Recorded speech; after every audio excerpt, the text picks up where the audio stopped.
The proteins of living things are composed of amino acids, and two amino acids, cysteine and methionine, include a sulfur atom. When fossil fuels form from the remains of living things, with coal forming from the remains of terrestrial life and petroleum forming from the remains of marine life, the sulfur from these amino acids are included, and thus the burning of fossil fuels liberates sulfur in the form of a number of sulfur oxides, with sulfur dioxide, SO2, being the most common. Sulfur dioxide is an air pollutant which causes a number of deleterious effects.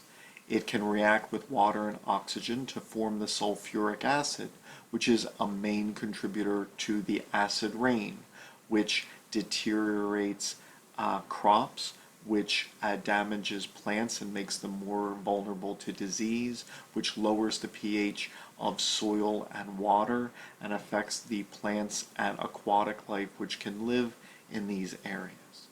Sulfur dioxide contributes to the formation of particulate matter, which is a major form of air pollutant, which has a heavy health cost. And sulfur dioxide by itself is an air pollutant, which can contribute to a number of adverse health effects, such as stroke, such as the causation of asthma when a fetus is exposed to sulfur dioxide prenatally, the sensitization of airways in those who have asthma or allergy, which will worsen their experiences. Sulfur dioxide can cause rapid onset bronchoconstriction. Sulfur dioxide can induce preterm birth, which then predisposes infants to a host of problems, including an increased risk of neonatal death.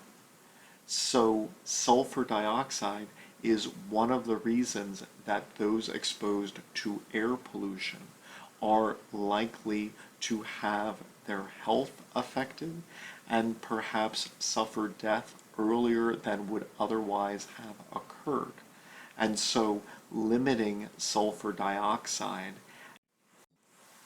the regulations of the Clean Air Act, which have limited the release of sulfur oxides as pollutants, have not only decreased acid rain formation, but also positively contributed to human health by limiting these adverse effects, including premature death.